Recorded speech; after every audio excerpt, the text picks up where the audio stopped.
Just before we jump in, I want to add a quick note of caution. Fasting, whilst a great biblical discipline, needs to be carefully considered according to your situation. If you're doing a manual labour job, it's not a good idea to fast on 3 of your working days. And equally, if you have certain health conditions, please just check with your doctor and seek their advice. Have faith in God, but use His gift of wisdom. Okay, so tip number 1, it's a food thing. Fasting by definition is abstaining from food or drink or both. And you'll hear people say, and I am one of those, I'm fasting TV or games, etc. And choosing to give those up to seek God is great.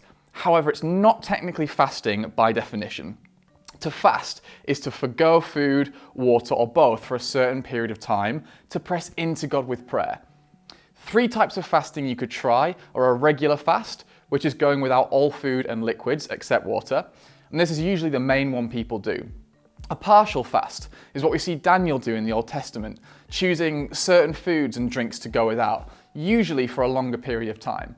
And this isn't for dietary reasons, it's again to press into God in prayer. Or a full fast, though please seek advice and wisdom in this. A full fast is going without foods and liquids full stop. And you might do this on a day where you can rest or take some days off specifically for this.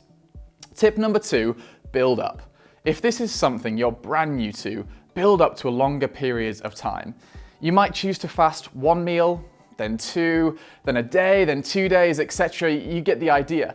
It's getting your body used to it because for some of us, it can be a massive adjustment. When it comes to fasting, it's about prayer, or in some cases, humility and repentance. You're telling God, this thing my body needs isn't as important as the person my spirit and soul need. As Jesus aptly said to Satan, man does not live on bread alone, but on every word that comes from the mouth of God. I wouldn't advise jumping into a full week of fasting unless you know God is telling you to. However, still seek support from wise friends and leaders around you. You might want to fast once a quarter, once a month, once a week. Whatever you do, start small and then build up. Tip number 3, fast with friends. When you've got the opportunity to invite someone into this spiritual discipline, it's incredibly life-giving, especially if you're praying for the same things. Doing it with others gives you determination, moral support, wisdom, and often greater clarity into who or what you're praying about. You've also got a level of accountability that you just wouldn't have by yourself. It's easy to stop fasting when it gets hard or before you've even started, when you feel like you're not letting anyone down. Though we do well to think about how God feels. But having others will help you stick to your commitments, and it makes fasting more enjoyable and manageable. So, there you go. 3 tips on fasting. I know there was a lot in there, but I hope you can take some of those ideas so your relationship with God grows stronger and stronger. To recap, tip number 1, it's a food thing.